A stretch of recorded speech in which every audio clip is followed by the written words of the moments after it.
Hello there. Welcome to the darkest dungeon. Why is it the darkest dungeon? I don't know, the brightness setting is probably set to 0. Anyways, we are here in the darkest estate. Why is it the darkest estate? I don't know, refer to question 1. If you have any comments, questions, and concern, get back to me. What's the said reason that you're here? Well, you got a letter from a guy who says he's a part of your family. Said family is basically loaded, by the way. And he writes to you, I fucked around, then I found out. This caused the estate to be corrupted with monsters. Yes, that estate, the darkest estate, and that's above the darkest dungeon. And now your job is to go and fix that. Now, this game is a TBRPG, turn-based roleplay game. If that isn't enough letters for you, then add a 2 because they made a second one.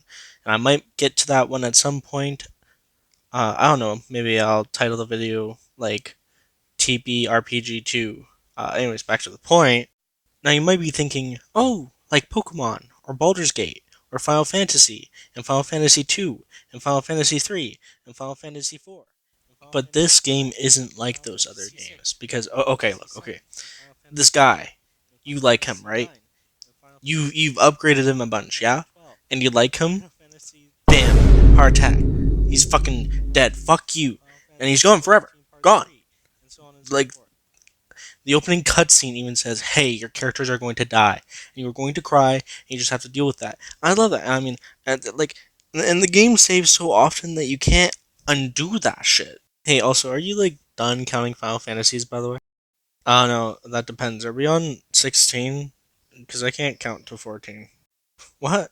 Anyways. Causing much mayhem, dropping drama. Radical rebel with the need to bomb her. Fake MC, then I hang 'em higher. What's right? 1, 2, 3, 4! I know and I see all. I've got your number right here in my tarot card. I've got my crystal ball. I see the future. Ask me anything you want. Now this game is really fucking cool in the way that it cares about mental health. Your mental health, though, that's gonna get fucked pretty quickly playing this game. No. These guys. You see this little white bar here? Yeah?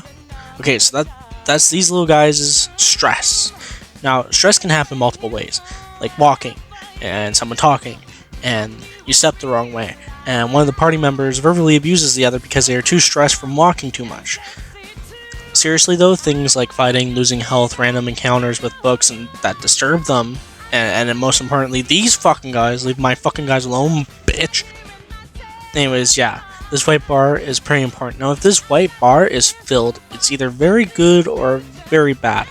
The game basically makes a coin flip to see if this character here gets so stressed. I choked on a peanut. The game makes a random coin flip to see if this character here gets so stressed they get more stress, or if this guy knows how to shine under pressure.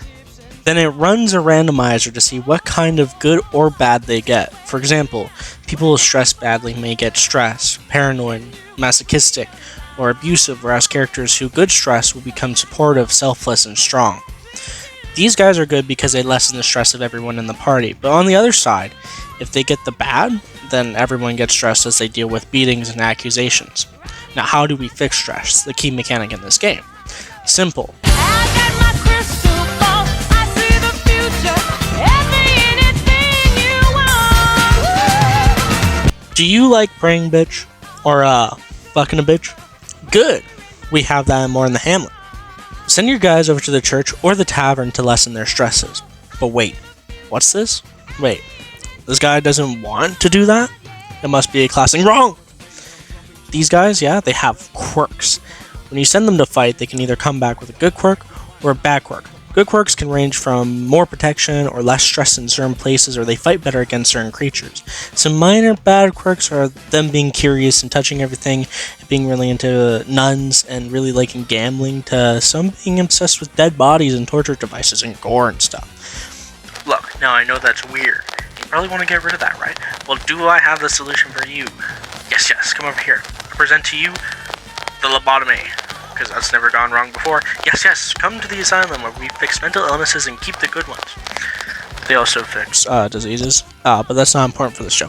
Now, you've properly brainwashed them, and I mean, You fixed your mercenaries. Don't you want to upgrade them? Yes!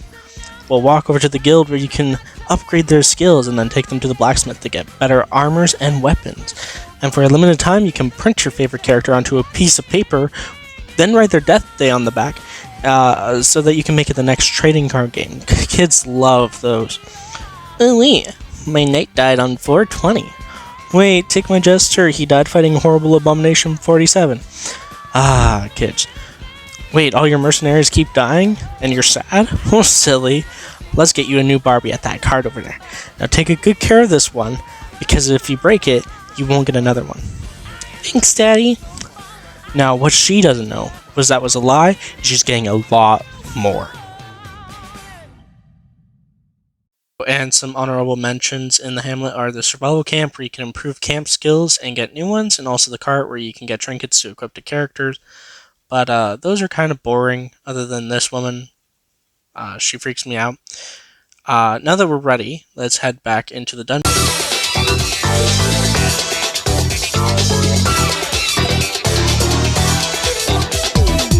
Several areas we can explore, like the ruins, the warrens, the weld, and the cove. The darkest dungeon also, but that place is scary. Now you can complete them in whichever order you wish, and there are different enemies in each, and you will feel a sense of progress in each of them, because sometimes you'll have like story missions where you have to beat the big bad, or you have to do something to prevent the big bad, and that's good. Other than that, your goal is to make a team, prepare said team to go in there, and get as much stuff as you can. You have to pay for everything, so you want to start stacking my sibling in Christ, because frankly, this shit is expensive. All of it. Now, once you're actually in the dungeon, there's 3 main things you have to pay attention to. 1, the light, 2, the stress, and 3, the map. We already talked about stress, so let's move on. The light determines how hard said mission is. You have torches, and if you keep using them, then things are less bad, but you only have a limited amount. Once you run out of torches, then things get very difficult very quickly, but in return, you get better loot. Remember though, once someone dies, they are gone forever. So it isn't always the best choice to do that. So supply enough for your people and you're okay. The torch affects stats of the enemies and you, so you want to keep that on your side. This map lets you know where you were, where you are, and where you're going. Sometimes you'll find a map or scout ahead and you will see things that are in certain rooms, and it helps you plan ahead as to where you're going. Now you get into a fight. Who do you think should die first? That's right, pull out your gun. In this game, we hate ranged attacks unless we are using them. Yes, I'm a hypocrite. Can you blame me though? This woman is sitting there. She's actively pushing my little guys over the edge. The beginning wasn't a joke. If your character gets stressed, they will get a heart attack, and this bitch is the #1 cause of that. Kill her, no hesitation, or else you will have a very bad time. Now, what kinds of things do we have to do to take this bitch out? Well, let's see. This guy poison, this woman shoots, this guy's power is a dog, and his gun. There's a voodoo lady. She doesn't do a whole lot. I don't really like her. We have the leper. He has leprosy, the only disease the hamlet cannot cure. Deus Vult, Divorced Dad, the Bard, the Jester, the Nun, the Occultist, and the Abomination. Now these guys typically fall into 2 categories, but this is my preference. You are a hard-hitting meat shield, or, with your health, you're probably Katy Perry's plastic bag floating in the wind. What tells me this? We look at these dots. The dots show you where someone is best put based off the skills they have. So put them there. They want to be there. Now the front guys have the reach of Halo Reach, as in it's gone. What? Why did I write this? Now the front 2 guys have the reach of Halo Reach, as in it's gone. They have no reach. They are going to have a hard time reaching the bag no matter how close they are. But the plastic bags have support or range skills to use to focus on the bag. Poison is your best friend, and anything that can do high damage or stagger is for this target. You can always heal from the other attacks, but stress is incredibly hard to get rid of. So you want to get rid of any factors that will increase it, or else it is bad news for you. Now that you can beat those guys and are wandering the halls of whichever dungeon you've chosen, you may run into some bookcases and bags and science experiments to tamper with. Sometimes you will get something really good from these, and other times you'll get something much worse. The tension is real in this game, like imagine it.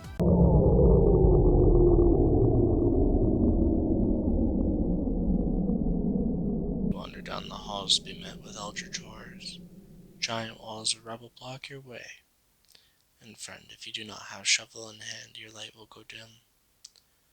The stress will rise, and the situation you've walked into will dawn upon you as you pass chambers with traps, cultists, torture devices, dead bodies, and mounds of sentient flesh made by your ancestor. Demons come to life to use your blood to feed the one below, traveling with warriors that you've grown, who have risked their health for you, walking with you into caverns of fish monster and decaying flesh walls that the demons feast upon.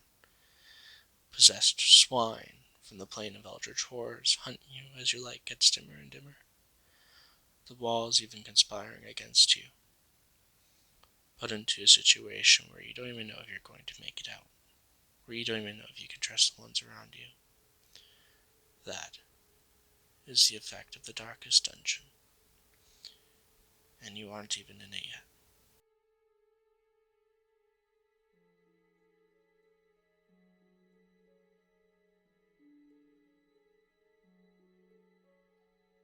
Justin, if you are watching this, stop, because it will spoil you for when you have to play the game.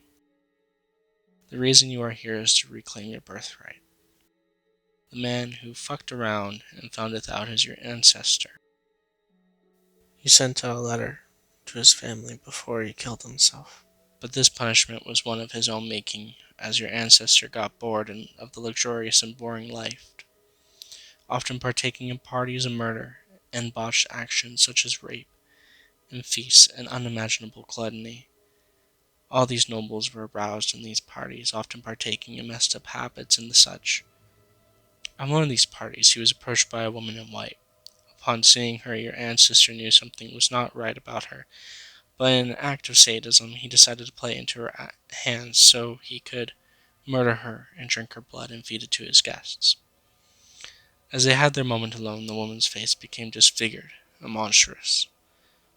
But in the end, he managed to kill her, taking her blood to make wine to feed his guests at a later party. Relishing in pleasure as he waits to tell them where he got the wine, as it will arouse him. But to his horror, when his guests drank from the glasses, they all became monstrous like the woman, and became inflicted by the Crimson Curse, a curse that makes you thirst for blood. As his guests rip and tear each other limb from limb to feast on the flesh, your ancestor accidentally ingested a single drop of this wine, but rather than becoming a monster, he saw a vision of what was rumored to lie beneath his estate. As he left his vision with a newfound purpose and inspiration of finding what lays beneath, huge bugs began infesting the courtyard where the party took place, and also fed from the blood. Your ancestor locked the gates behind him, leaving the mess laid to rot as he retreated to his castle to start an excavation underneath his house, studying dark arts and necromancy, killing the teacher who taught him these skills, using those skills to resurrect his teachers from the dead to do his bidding, then hiring miners to dig. Mercenaries were hired to prevent action from the hamlet lay near his tower, summoning demon spirits into dead bodies and dead pigs, hoping to summon gods, which he eventually did. But for every success he had in summoning, he had thousands of failures, which he dumped the corpses of, until they rotted away into one another, creating sentient life. They merged together in a mass pile of flesh, of moving mold and rot that was possessed, creating an ecosystem which the demons would feed off all this mold and rot, all those sentient. The sickness in the rot grew faster than any demon could eat and began overtaking its surroundings, making floors of flesh. Your ancestor then hired smugglers to sneak in his researches into his manor, then killing them in order to relieve himself of some financial stress, and sacrificing a human to the manfish that lay near the cove for riches. He then hired a witch, which he didn't really like, to assist him in his studies, until eventually she started doing experiments on herself, turning herself into a monster, where she asked for the ability to do weirder studies, and in turn of that, your ancestor decided to give her a piece of land to herself so that she may continue doing whatever she decided that she was doing. The culmination of all these gross and awful actions lay a wasteland around the manor of rotting flesh, demon pigs, fishmen, smugglers, skeletons, necromancers, and the dead. All just so he could see what was under his house, the thing that lay beneath his house. Eventually the miners found a large door and he knew what it was. The door to the other plane. He opened it and learned truths that he shouldn't understand. He saw a realm of chaos, mounds of flesh and amalgamations, much like he made, but to a much bigger scale. Eyeballs and pink lumps and tentacles and waste. The realm was made from it. Mouths where mouths should not be. Limbs crisscrossed to form horrors. This was the darkest dungeon. Just the sight of it drew your ancestor insane, and he was the only one to make it out. Driven to madness, he wrote a letter to any of his family in hopes someone would fix his mistake, thus after he killed himself. Now I won't say what happens when you enter the darkest dungeon. That's for you to find out yourself. The game is on Game Pass, is currently cheap on Steam. Play it. It's a really cool game. Thanks for watching, and let fate lead you to the darkest dungeon. Oh, also there's a board game, so that game would be a TTTBR RPG, a tabletop turn-based role-play game.